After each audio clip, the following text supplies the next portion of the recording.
Mini ClickBank Guide. Pick your products like the pros. If you are anything like me when I started with internet marketing, you feel like you need a guide for everything: a ClickBank guide, a backlinking guide, a WordPress guide. I have come to find, though, that complete guides can be costly, and it can be a pain in the butt to find the information that you are looking for in a 100+ page guide. So, I decided to write this mini guide to deal with what all newbies seem to need help with: picking the right product from ClickBank. There are so many products available, and so many niches to choose from. How do you choose one that will actually sell? A lot of people say that you should look at the gravity and choose the product with the highest gravity. Whatever you do, do not try this. The products with the highest gravity are the products that well-established affiliates are selling and making good money.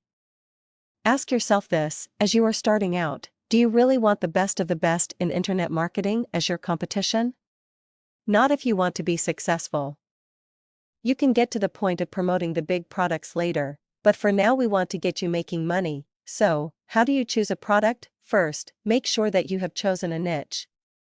For product research, I like to use a website called ClickBank Analytics, found at cb-analytics.com. It is free and gives you access to a lot more information than simply using the ClickBank marketplace. So, where do we start? I recommend that you open up ClickBank Analytics, copy and paste the address above in a new window, and I'll walk you through it. Step 1. Click Categories. Click the Categories tab at the top left of the screen. This will open up a new page. Step 2. Select your niche as a subcategory. Since you have already selected a niche, this part is pretty easy. Choose the subcategory that your niche would fall under. They do not list every niche by name, so you may have to search a bit to find your niche. But rest assured, if ClickBank sells it, it will show up on ClickBank Analytics. Another note here: there is a number in parentheses next to each subcategory. This shows the number of products that show up in that category. So, if the category that you think your niche falls under has 0 next to it, you will need to keep looking. When I was last searching, computing and internet shows 0 results, where computers/internet shows 299 results. Keep looking and you will find the right subcategory. Step 3. Sort by gravity. Descending, we will be looking for products with a gravity of between 50 and 125. This seems to be the sweet spot for products, especially for a new marketer. This range, for the most part, still has good converting sales copy, but gets you away from competing against all of the big boys with their gigantic email lists and endless traffic. You will probably have to scroll down a few pages to get to the products that have a gravity in our desired range. When you reach the range, start looking at what the products are, and see if you find something that sounds interesting to you. Pay no attention to the bragging that goes on in the descriptions. All of the products are the highest converting on ClickBank. As you read the descriptions, try to find something that interests you, because it is always easier to promote something that you find interesting. You will also note that under gravity is a box called EPS/REBIL. EPS stands for earning per sale, and REBIL is what customers are charged each month that they continue with the product, a subscription. This is very important information as it tells you how much you will make each sale. But, as a new internet marketer, don't even pay attention to it. It is too easy to get sucked into trying to sell products with a high EPS. It can be a tiebreaker if you are deciding between two products, but for right now, we are looking for products that sell. It doesn't matter how much you make per sale if you are not selling any products. Step 4. Look closer at products that interest you. As you click on products that interest you, you will be taken to a page that gives more information about the product. Really, all I want you to look at on this page is the gravity graph. I'll describe 2 examples and tell you what to look for in products you want to promote. Bad gravity graph. Some gravity graphs will have a very steep increase in gravity, followed by a very steep decline. Even if the current gravity is within our range, stay away from these products. Last time I was researching products, I found a product that I was interested in, and the gravity was at 95, which is within our range.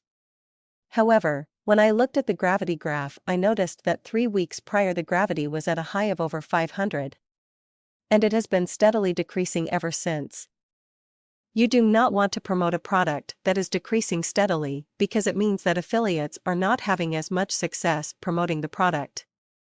There could be a lot of returns, the market could be saturated, or the commission could have changed. It doesn't matter why the gravity is decreasing. Just run away from the sinking ship. Good gravity graph. There are two main types of good gravity graphs that I see often. The first are newer products. They usually have a rapid rise before evening out within our range. For example, I recently promoted a product that launched a month before I started promoting it. It gained gravity quickly, but evened out at a gravity of 77 and stayed there for 2 weeks. The stability is a very good sign and makes this a desirable product. It is great to get to a product relatively early when there are still keywords and domain names available. But you run the risk that it is going to be a short-term success like the product above. What I liked about this product is that it does have 2 weeks of steady gravity, which gives me hope that it will be a longer-lasting product. But for now, it has passed the gravity test and is set for further research. See below. The second kind of good gravity graph is more common. It is a relatively flat line within our target range. This shows that for at least the last 3 months affiliates have been having success with the product, and yet there is still relatively light competition. The only trouble with these more established products is that it can be a bit difficult to find domain names and keywords to target, but with creativity you can definitely make it work. Again, when you find a stable graph, move on to step 5. Step 5. Look at the product website now. It is time to take a look at the actual website to see what it looks like. Is the sales copy well written? Does it capture your interest? Do you feel tempted to buy it? If you answer yes to all 3 of those questions, this is a good product to promote. Find a couple keywords and domain name and build yourself a website. This mini ClickBank guide shows how I find products to promote. In my opinion, there are 4 things that a product must have if I am going to bother to promote it. I look for products that interest me. I look for gravity between 50 and 125. I look for consistent gravity over time. I look for well-written sales copy. When I find all 4 of those in a product, I know that I have found a product that I can be successful with. I hope that you have the same success that I have had with this system.